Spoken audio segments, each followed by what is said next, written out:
So yesterday we started with break and continue statements as well. So how do you get your control out of the loop, right? So for that particular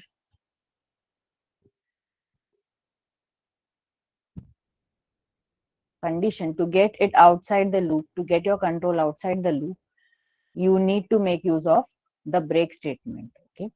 And if you want to skip a few statements inside the loop, then you make use of continue statements. So you need to remember that when you're using break and continue inside a loop, it is not that you directly use it, right? You actually, where are the remaining students? Ma'am, the physics lecture just ended a minute or two ago, so they're joining. Oh, I'll wait 2 more minutes before I again start. Okay? I'll just wait for 2 minutes.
Okay, so let's start. So yesterday, yeah,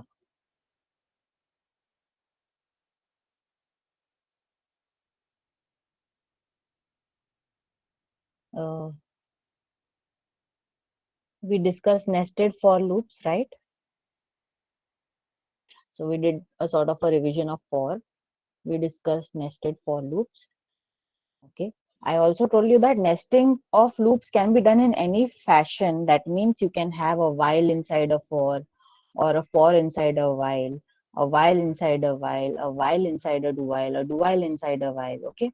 Any kind of combination is fine. Okay. And it is not necessary that there will be only two levels of nesting, like while inside while. There could be a while inside a while inside a while. So there could be more than 2 levels of nesting depending on the complexity of the problem. Okay. Then we also saw one simple example of prime numbers. We drew a flow chart of that, and then the program also was explained to you. Apart from that, in the program, there was use of break statement, right? So what does a break statement do? Takes you out of the loop. Takes you out of a loop or takes you out of a block. Okay. And whenever we are using break statement, or the other counterpart of it is the continue statement, which the example we'll see shortly. These statements, whenever we are using in the context, we use in the context of a loop, and they need to be conditional, because usually we do not write code which simply says break, because that will not make any sense, right? So the break has to be conditional. So on the basis of that condition, so if that condition happens to be true, then only you will break. If a condition is true, then you will say continue. Maybe you want to skip a few statements when that condition is true. Okay. So these are usually conditional. They are used along with conditions inside a loop. Okay, and they will get you outside the loop, the block in which they are placed. Okay, the loop in which they are placed. So if there are multiple loops, so if there's a nesting of loops that is there, then in that case, if there are break statements, so there is a break statement. So for example, there is a loop, any loop. So I'm just writing loop, and inside a loop, so this is loop 1, say. Inside loop 1, there is one more loop, so loop 2. Okay. So, and suppose I have my lines of code here, here, here, and suppose there's a conditional break, or the break statement comes here. Okay. So where do you think will the control be transferred? In loop To 1. loop 1. To loop 1. Okay, so break will not get you outside all the loops. No, that is wrong. That concept is wrong. It will get you outside the loop in which it is placed. Okay, it will not get you out of loop 1 at all. It will get you out of loop 2, because it is placed inside loop 2. It is a part of loop 2. So never get confused with this. If there's a break statement and there's a nesting of loops, so suppose you're asked to trace a program, okay, what is the output of this? So be clear that break is going to get you out of the loop in which it is placed. Okay. So let us go back to the example.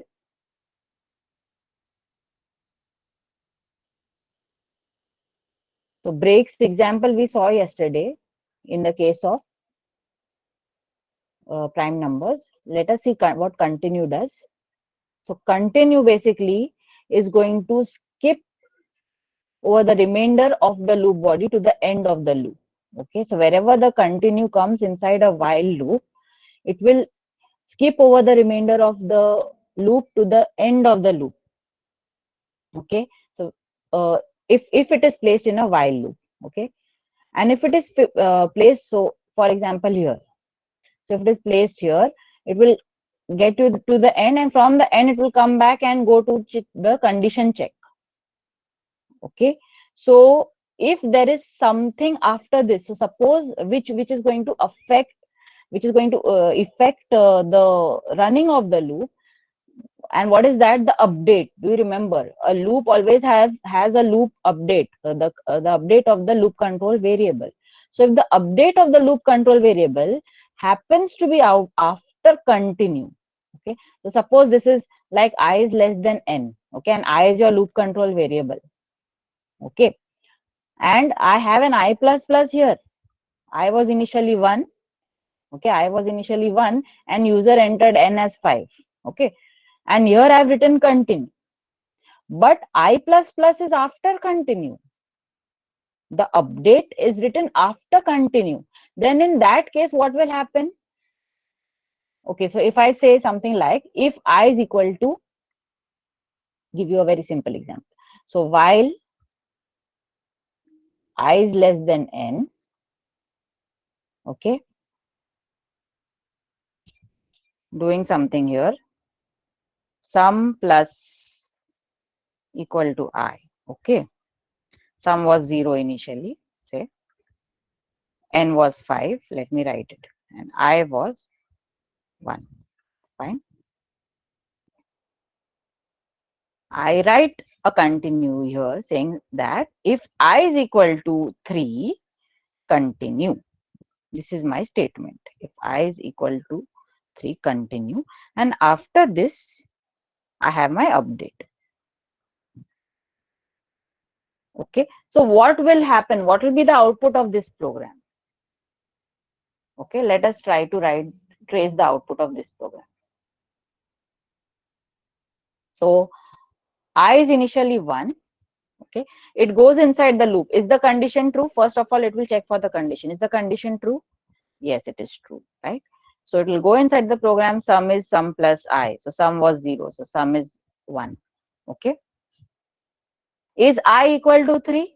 No, not yet. It is not 3. So it will, this condition is false. So this will be ignored. Whatever is there with this condition will be ignored. Continue will be ignored. What will happen? I will be incremented by 1. Right? Next, what will happen? Again, it will go back to the beginning of the loop. Again, this condition will be checked. I less than n. So is I less than n? Yes, it is 2, it is less than n. So what is sum? Sum is sum plus I. Fine. Then after this, is I equal to 3? No. So this condition is false. This, whatever is there along with the condition will be ignored. Okay, next is I plus plus. Next is I plus plus. Okay, I becomes 3. Again, is this condition true? Yes. So it will go inside the loop. Sum is sum plus I.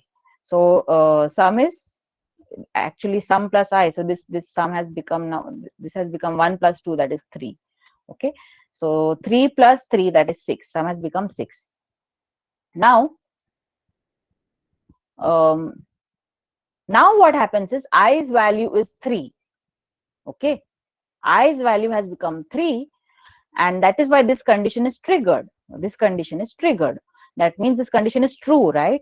So now continue statement will be executed. So since the condition is true, continue statement will be executed. So what happens now? I will not be incremented. I will not increase. The Yes, control will never reach here, right? It will directly go jump here and from to the end, and from the end will go up, right? So I's value is going to remain at 3 continuously, 3 and 3 and 3 and 3, because that increment is never happening. The update is never happening. So what is the problem? Whenever I use a continue inside a while, I have to make sure that my update is taking place appropriately. Okay. So what is the solution, do you think? What could be the solution that my program will work?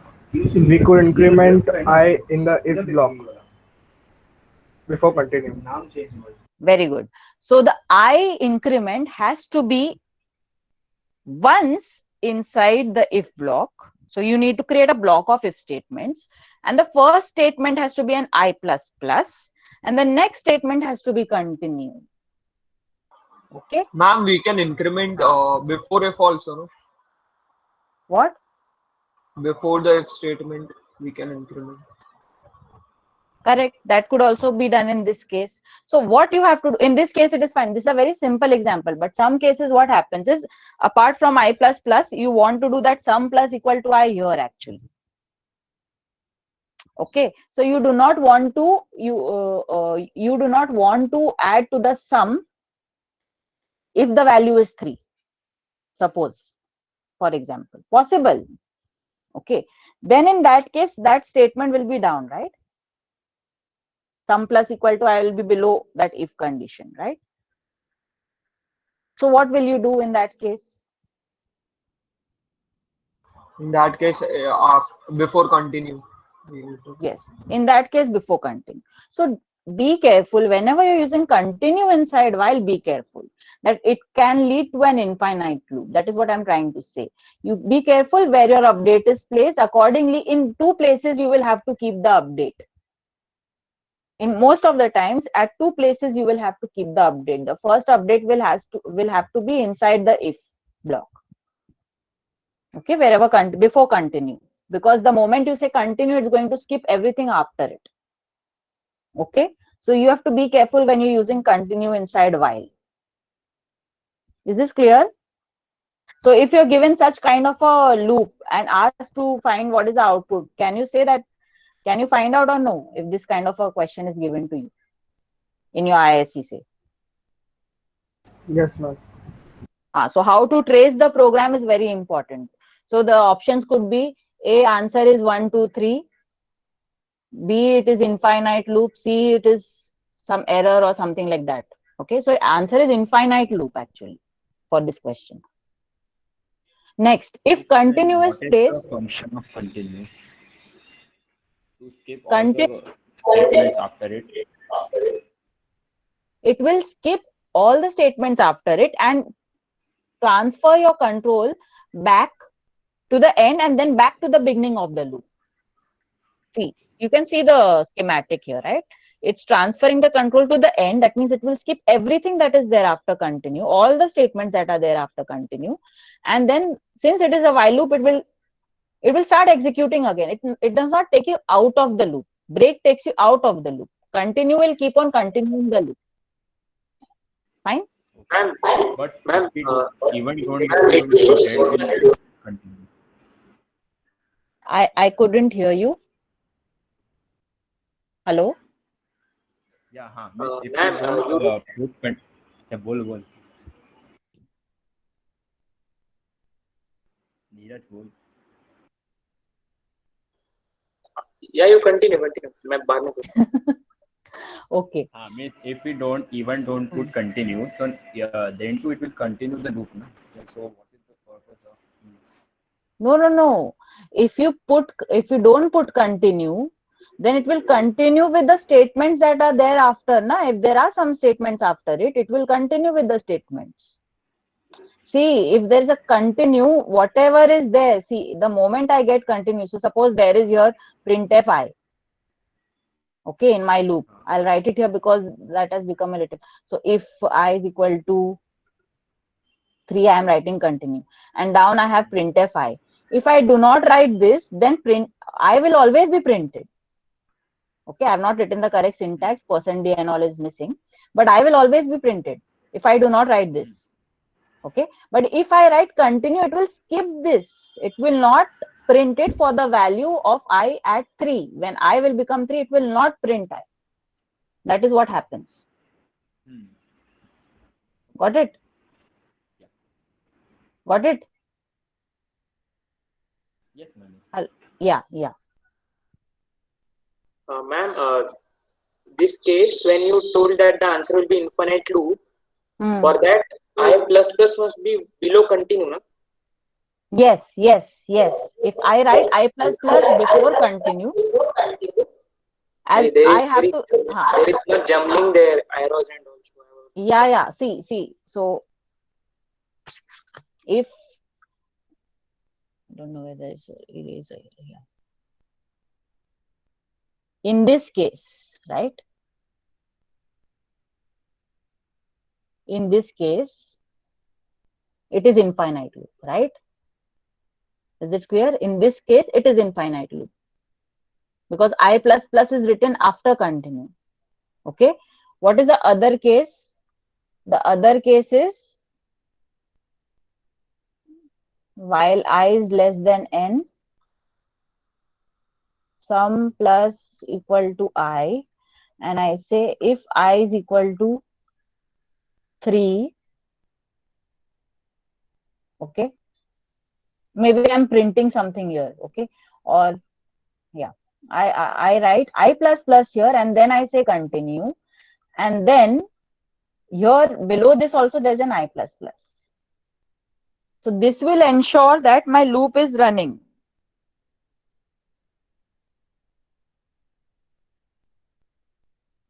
Okay, so to make it better, what I can do is this example only.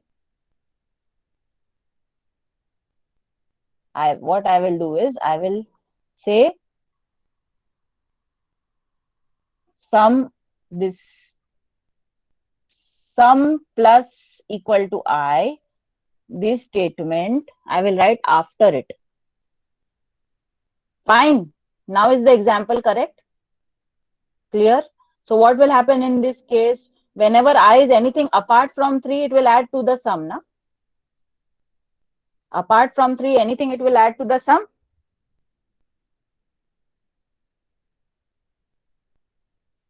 Is it clear?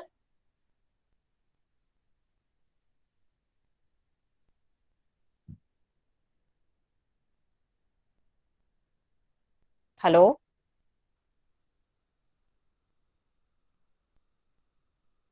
Hello? Hello? Yes, ma'am. Yes, ma'am. Yes, ma'am. Yes, ma'am.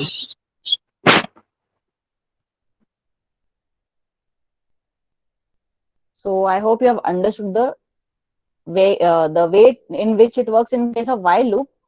In case of for loop, what happens is, it is interesting. It works differently for the for loop. Okay. Why is because the way in which the for loop is written. Okay. Everything in the for loop is written at the beginning. Okay. So it's not that J++ is written at the end of the block, like in the while. This is the block of for loop, right? So J++ is not written at the end. So what happens is, so how will this loop run, right? J is equal to 0 to less than equal to 8. J value is going to go from 0 to 8. And there's a J++ increment by 1. So for J is equal to 4, it's going to continue. That means it's not going to print this state J value. So for J is equal to 0, it will print 0, 0. Then it is going to print 1. Then it is going to print 2, 3. So when the value of J becomes 4, what happens is this statement, this condition becomes true and continue is encountered. Now, because continue is encountered, this statement will be skipped, right? And 4 will not be printed. So it will skip whatever is there below it. Okay. And it will come here. Control will be transferred here to the end of the loop. Okay. And from the end of the loop, what happens is control goes back to the beginning of the loop. Now, at the beginning of the loop, what happens is the increment of for happens here at this stage. So actually what happens in case of for is it goes down and goes back up, and then the increment takes place. Understand the order. The increment takes place at the end only, but it is not placed here. So what happens is the control is transferred back here, then the increment takes place. Okay. So because of this, J++ happens and J's value, which was 4 earlier, now becomes 5. Okay. This update is not skipped in case of for loop. Okay. So what happens is J's value becomes 5, and that is why this loop will not be an infinite loop. But what will be the output of this loop? It will be 0, 1, 2, 3. Till 8. 5, 6, 7, 8, except for the value of 4. At that point, this particular statement was skipped. Are you getting it? The difference of continue in for and while. In while, you have to be careful. You have to do the update twice. In case of for, it's not required because update happens at the beginning of the loop. Not at the first time, but at the next time. Not at the very first time. At the very first time, only initialization happens for any loop. But the next time that the loop runs, in case of for loop, what happens is the initialization, the update happens at the beginning of the loop. So every time it goes back, goes down, it runs at the end of the loop, then back to the first point. Starting point is the update. Okay. And then the condition is checked. Are you getting it? Ma'am, why does the increment does not happen at start? While where have you written? Look at the structure of the program. Now you have written the increment here, na J++ as the last statement. We have written after J is equal to 0. No? So why does it not increment at that time? No. See, this is the initialization. This is the condition. This is the update. Whenever you start any loop, before you start any loop, before this loop starts, what happens is the initialization. Okay, for any loop, for loop also initialization, for while loop also initialization. But, and what is the next step? The condition is checked, correct? So the condition is checked. Now, once it goes inside, in case of a while loop, the update should happen in the body of the loop. That is how it is structured, right? In the programming language, the update should happen here, and usually it is the last statement of the loop. Okay, so it happens in the body of the loop. That is what I'm trying to say. It happens in the body of the loop. In the body means in the scope, the curly brackets within that. So that is why if you're using continue, then what happens, that's tricky, it becomes tricky. So you have to take care of the update, because it's not going to go do the update outside this body. But in case of for, what happens is it runs this, assume that this continue is not there, whatever is there it runs. Then again what happens, control transfers back here, update takes place, and then the condition is checked. That is how it happens. Now, update is here, you have written it here, it is not there only here, so how will it update? The update is written here, so the update happens and then the condition is checked. Here also, in case of while also, update is happening, but update is happening in the body of the loop. That is the difference. Yeah, okay. So second time when it comes, then it will be incremented, yeah? Second time when it comes, it will be incremented, yes. Yes. Because that is how it works. Yeah, okay. Okay. So actually, when we learn these extra statements, then we get more and more clearer about how the loops work internally. Okay, at the beginning it becomes very difficult for me to explain, but when we actually advance with the concepts, then the working becomes more clear of the earlier concepts as well. Okay, so now I think you have understood how for works and how while works. Yes.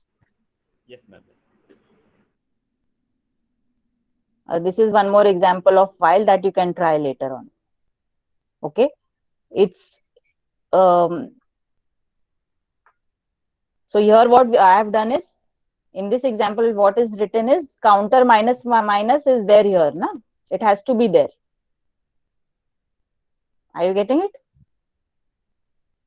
The same example it is, what we saw earlier. It's a similar example, only instead of starting from 1 to n, it is starting from 10 to 0. It's, I mean, going down.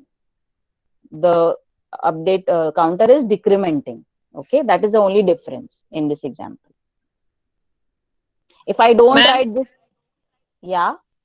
If I don't write this, then it is, in the then it will be previous infinite. Yes. in the previous example, in place of continue, if we use break, then what will be the output? If we use break, then it will come out of the for loop. If is not a loop, remember, if I write a break here, Yes.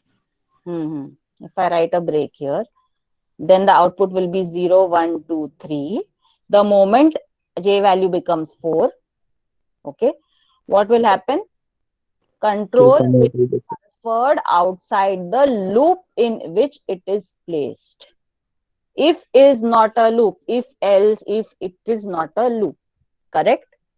So don't be confused. I said when I was talking about Okay, got it. it was a nested loop that I was talking about. For inside. If we place break in if loop or for loop, it doesn't matter, no? If is not a And loop, else, don't no? say if loop. If block, if block. If is If a we place, condition. No, it does not matter. okay, okay. Got it, ma'am. Yeah. So what we can do is, for the break thing, na, I'll give you one example here. For I is equal to 1, I is less than 5, I plus plus. Okay. Printf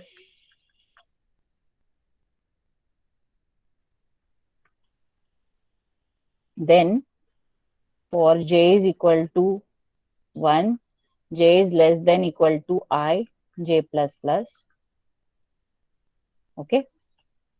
Here I am saying if j is equal to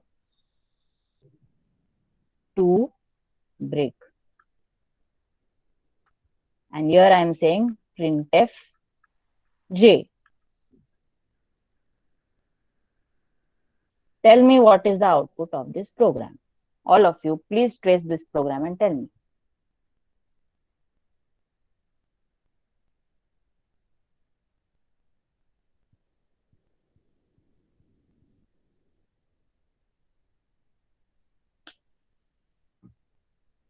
How to trace the program? Ma'am, You have to first write. it will Let us write it now. Some other color. Red is too much. Okay. I, J. Okay. What is the value of I first? For each value, how does a nested loop work?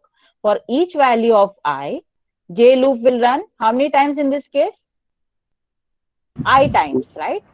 This is a very simple example. The inner loop is a dependent or independent loop? Dependent loop. It is dependent, right? Because J is equal to I. Very good. So it is dependent. So for each run of the I loop, its J loop is running how many times? I times, right? Yes. J is equal to 1 to I. J is equal to 1 to I. Okay. So for I value 1, what is the output first of all? Output is what? First is I value is printed. Okay. That is 1 will be printed first, right? Then what happens? J is equal to 1 to I. So 1, how many times this loop will run? 1. Once. Okay. So our output of this is 1, right? Because this condition is not true. J is not true. J is not equal to 2, right? So this condition is not true. So it's not going to break. Then what will happen? This loop has run once, na? For I equal to 1, it will run one time. Okay, and it has printed J. Then what will happen? I value will be in outer loop, right? I value will increment. Incremented by 1. correct. Then printf I. So it will print 2. Okay. Then this loop, J loop, is going to run 2 times. J value 1 and J value 2. Correct. So for J value 1, it is going to print 1. Correct. For J value 2, it's going to break. For J value 2, the condition has become true. So it will break, right? It will break. So this J value 2, it will not be printed. Correct? Yes. Yes, ma'am. Yes, So ma'am. it will break out of this loop. But will it break out of this outer loop? No, it will not break out of the outer loop. It will only break in the loop in which it was placed. In the loop in which it was placed. Okay. Now, again, I will be equal to 3. So J is equal, again, 3 will be printed. Then J is equal to 1, 2, 3. 3 times it will run.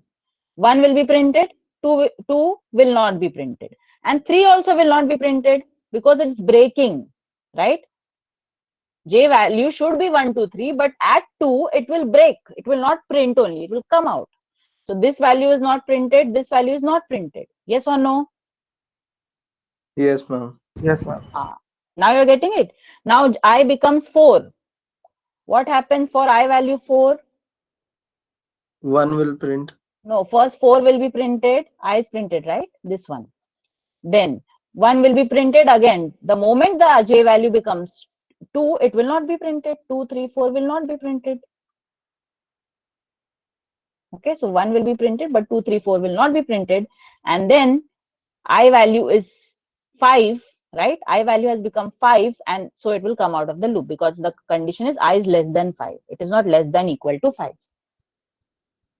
So this is the output, what I've written on top. 1, 1, 2, 1, 3, 1, 4, 1. Can you please explain again? I got disconnected. Go back to the video and see. Okay. So you should be able to trace, given a program, this kind of a code snippet, you should be able to tell what is the output. Okay? Ma'am, Hmm. even if we put continue here, we would get the same output, right? Okay. If I change this to continue. Ma'am, sorry to interrupt, but in ISC you have put these kind of questions like we will give a program like this that are given in red, and you will tell us to just select the option which gives the result of the product like we did. Possible, yes. This question is possible. Ma'am, one more thing. Prasenjit sir told us that he's also going to give some questions on flowchart. So, flowchart will be provided, and we have to just select the continuation part of the flowchart. Like these questions can come. In case of flowchart, you should be able to trace the flowchart. What is so in flowchart, the flowchart will be given, suppose.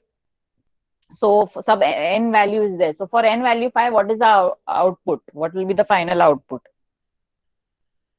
Could be asked. So you should be able to trace it. That's it. In such kind of questions, even in case of flowchart also, you need to be able to trace. You should know what a loop is, how it works, how the flowchart works. Now, should know that. Once you come to know, it will be easy for you to answer. Okay. Ma'am, only program-based questions will be asked, or theory questions Can also? also be asked. Concept theory questions, like it is MCQ, so you should be able to choose the correct option. Na? Okay, got it.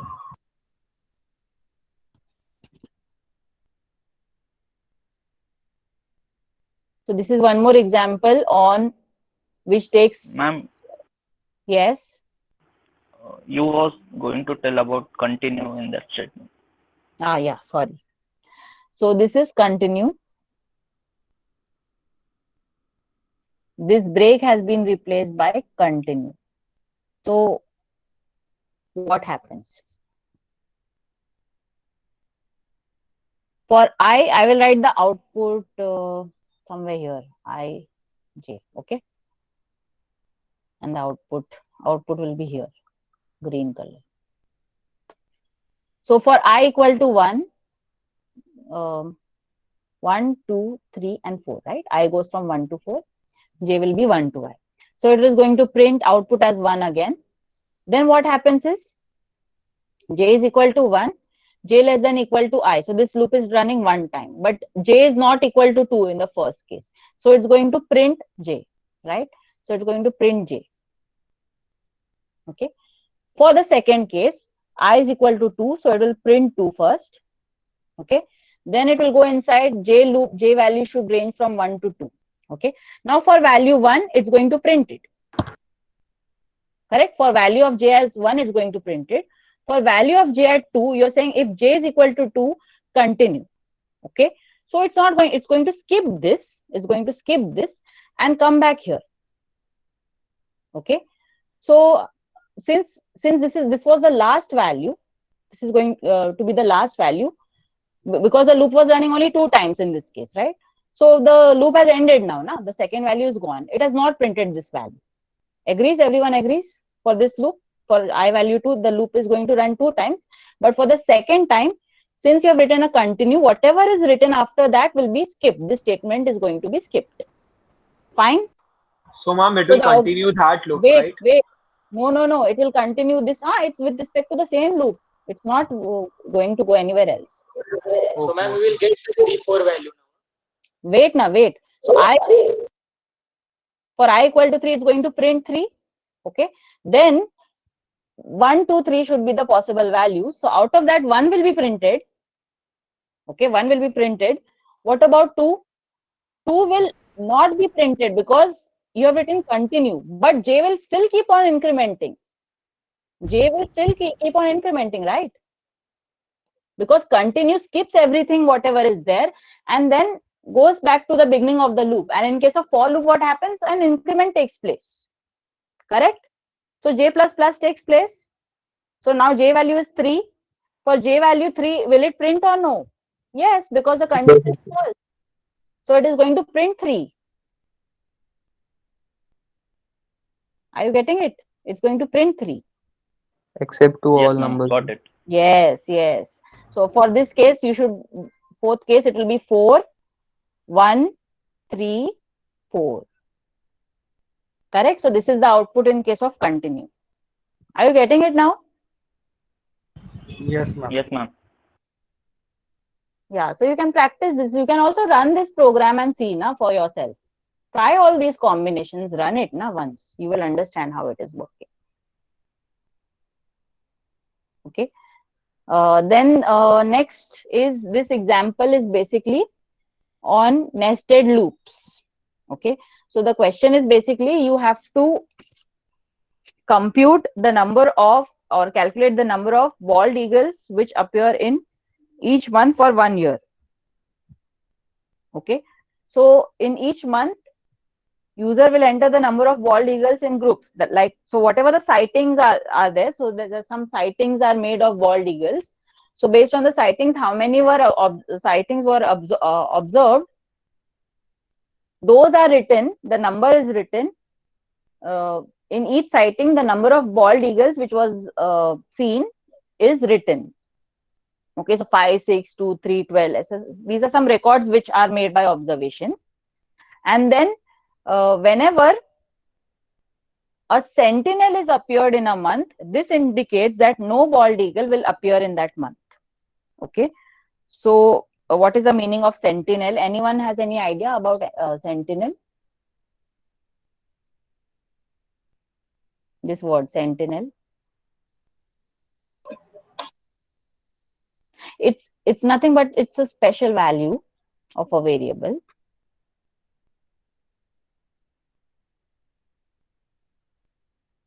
Okay, and when that special value comes, then you have to do something.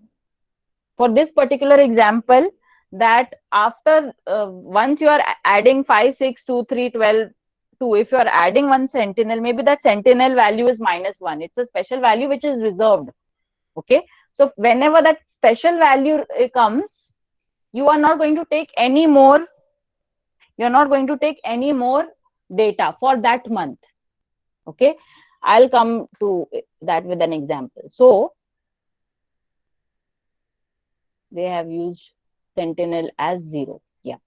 So for example, there are 12 months. For each month, there are sightings which are made. So, okay, once we have observed, okay, now there are 5 eagles, okay, which are flying.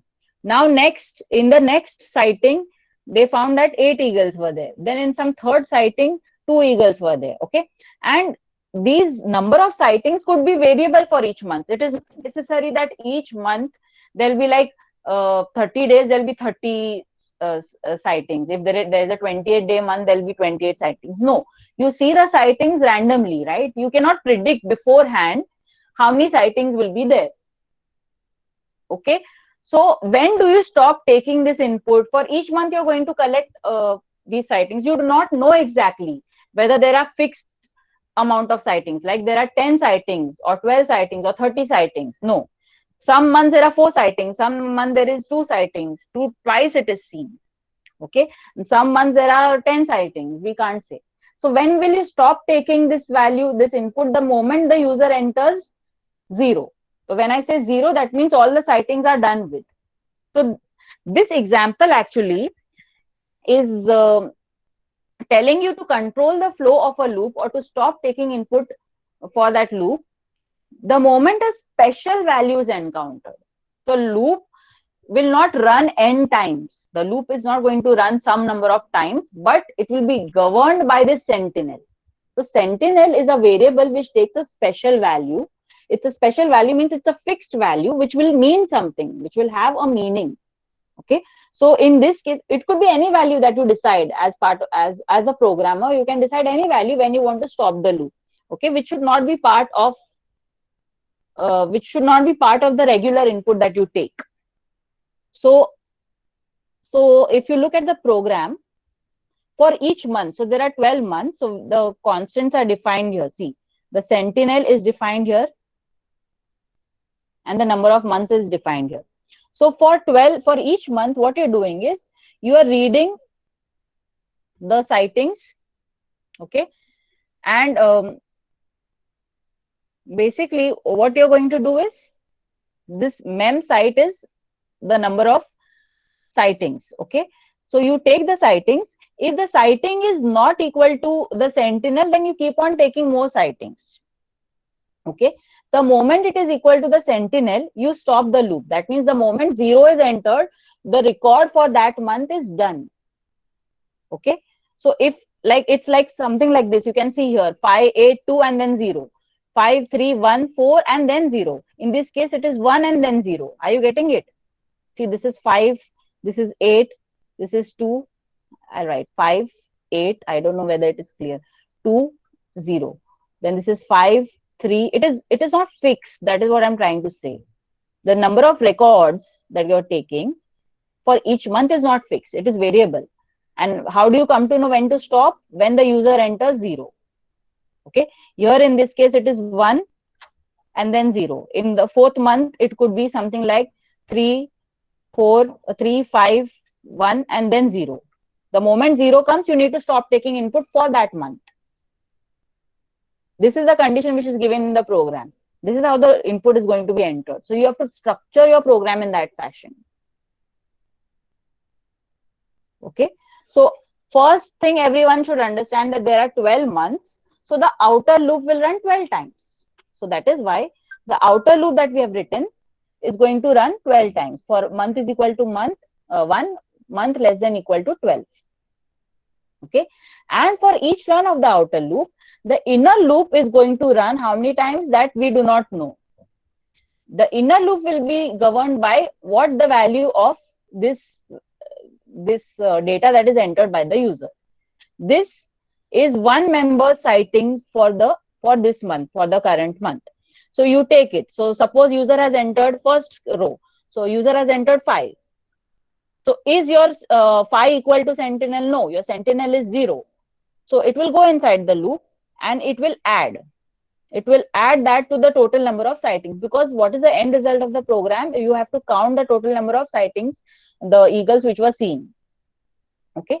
So otherwise, so if you're entering something wrong like negative count, that is also taken care of here. Okay. And then what do you need to do? You need to update the loop control variable, right? What is the loop control variable in this case? While loop. It is the mem site. Okay. So you update it. Again, you keep on checking. You keep on checking. The moment it becomes sentinel, so user will enter, for example, in this first month 582. So user enters 5, it will get updated into sightings. Sightings is equal to sightings plus mem site, right? So 5 plus 8 plus 2, it will add, right? So 13 plus 2 is 15. The moment user enters 0, this loop, inner loop, will stop. The moment the value of mem site that is scanned, it becomes 0, it will stop. Okay. So once this is done, what you're doing is you're printing the sighting for each month. So after the end of the month, you're printing the total sightings. That is what this program is doing. So this program is actually introducing to you one more way in which you can write a program. That is, this is nested loop. Okay, this is an example of nested loop. Fine.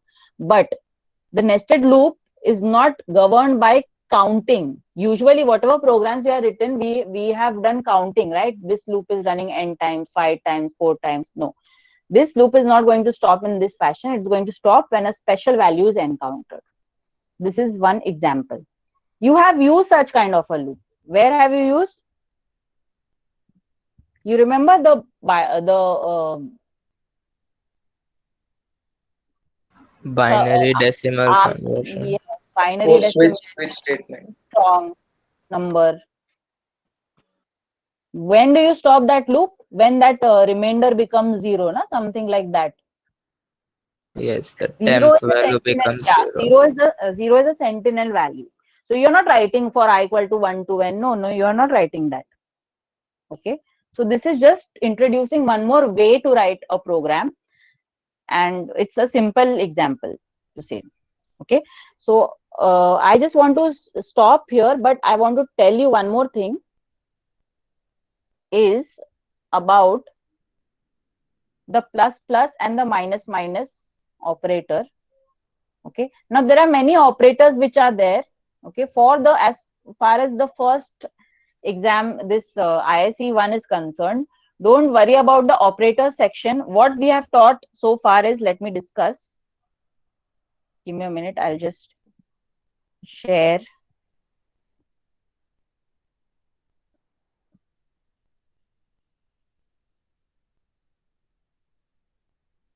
Okay. So what operators we have?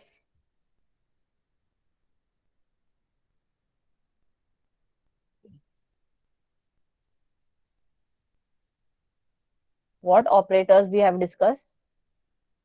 we have discussed the binary operators, which are the first category. We have seen the arithmetic operators.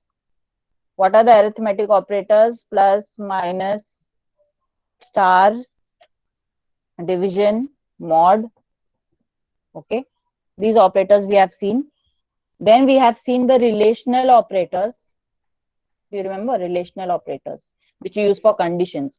Less than, greater than, less than, equal to, greater than, equal to, and so on. All those 6 conditional operators. Double, equal to, not equal to.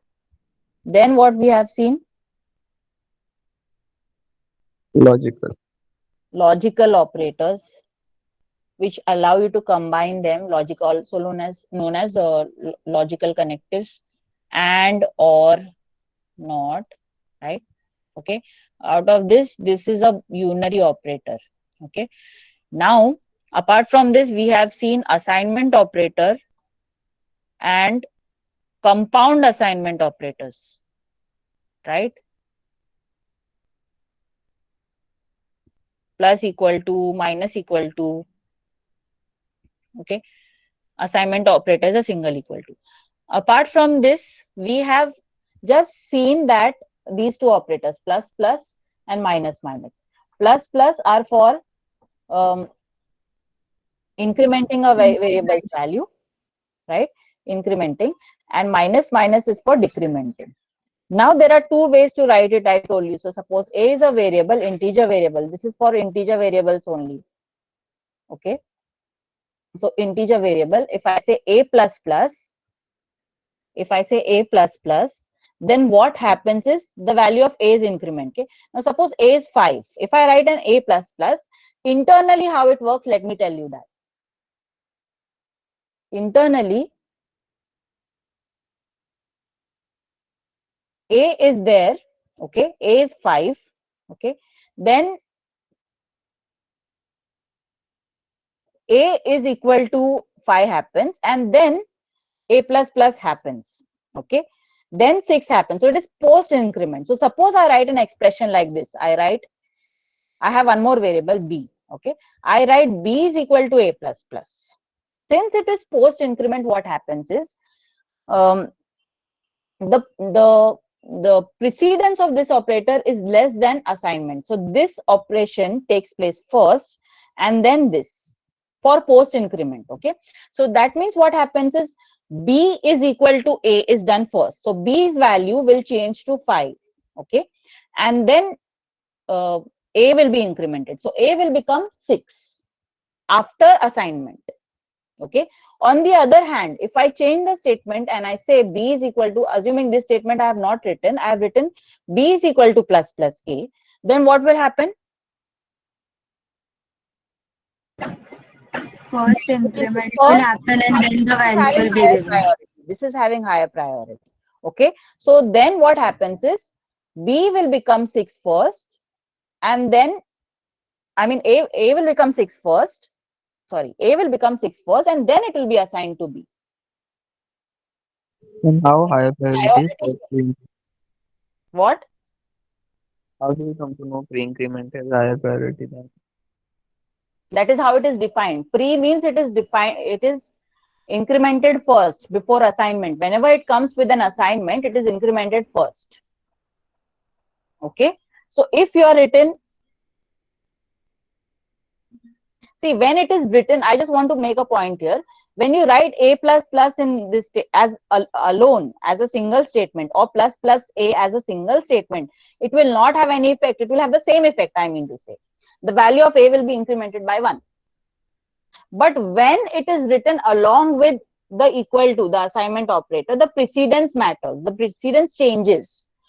Plus plus has a higher precedence over assignment in C. That is how it happens. That is why it is pre-increment. Increment first and then assign. Okay, that is how it happens. That is the order in which it is defined in C. That is the meaning of these operators. And these operators, because of this confusion, they have been removed in some of the modern languages. Because of this confusion which is created in some of the modern languages, these operators have been removed. Okay, but in C, this is how it works. So suppose I just want to give you one more example. In case of printf, if I write %d and I write a plus plus, what will be the output? The output will be 5. Okay, because that plus plus takes place afterwards. But if I write printf plus plus a, then the output will be 6. Okay. Now there was one question which was asked to me in one of the lectures, that if I write a plus plus a and a plus twice, right? Let me change the. So I say printf %d, something like that. Okay. I am doing a plus plus a. Okay. Now when you're doing this, this actually is this writing this twice plus plus twice, or plus plus and minus minus twice in a single statement is not allowed, or it is undefined or unspecified, undefined behavior as far as the C standard goes. So this is undefined behavior. So this is because the C standard specifies certain rules as to how to write, the code. So C standard says that there's a concept of something known as sequence points. Okay, so sequence point is something like the end of the statement, that is a semicolon. Okay, so there's one statement before this, say there is some I is equal to or a is equal to 5 here before printf. Suppose there's one more statement, a is equal to 5 here. Okay, now this is one sequence point according to C standard. This is sequence point 1 and this is sequence point 2. Okay, so what does C standard says? That between two sequence point, I can update the variable only once. I can update a single variable only once. So this, what I've written here, a plus plus and plus plus a, this is violating the C standard of standard, which says that this is undefined variable behavior. This kind of behavior, listen, this kind of a behavior is not allowed in C, and such kind of a question will not be asked in your exam. For now, you understand this. It's a little high level for me to speak about undefined behavior, and you might not understand it clearly, but this kind of a question will never be asked in your exam. Be sure about that. Okay, what can be asked is a single %d with a plus plus or plus plus a. That can be asked. Twice it is not allowed as per C standard. Some compiler, so that means, what is the meaning of this? It's not that it will give you wrong, it will give you an error. It will not give you a syntax error. Some compiler A will give you some output. The compiler is free. When I say that this is not defined as per the C standard, that means the compiler A is free to give any output. Something will be given. Will throw something 5 6 6 or 4 6 or something like that, or 6 6, something like some other compiler will give you 6 6. It is a compiler's choice, so it is dependent on the compiler. The output will come, but it is undefined, so such questions will not be asked in the exam. Ma'am, sequence point is only for a one variable, no? For a single variable. So if this is plus plus b, then the answer will come, no? Then the answer will be, for this a will be whatever the answer is 5, and this it will be 6, whatever it was. If b was 5, it will be 6. Okay, so such kind of questions we will not be asking. Again, there is one more notion of unspecified behavior. Yeah, something like that. So that I don't want to discuss right now. It's too complex right now at this stage. So whatever we are teaching, stick to that. Okay, whatever concepts you have learned, stick to that. That is what I want to say.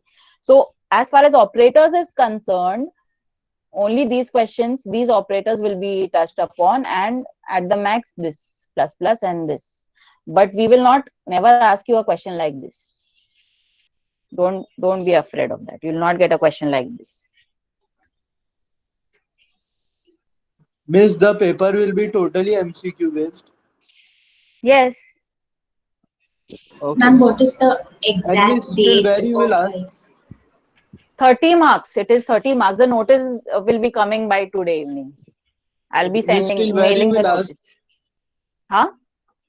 Till where you will ask means continue. Till Yes, till continue. continue. Yes, till today's lecture, whatever we have covered. Okay, okay. Sure. Yes. Ma'am, you will be sharing the PPT of today's Yeah, lecture. this PPT is already shared. It was there in yesterday's lecture. This PPT is already shared with you. All the PPTs are there in the classroom, right? All my PPTs are there in the classroom. About sir, you asked sir.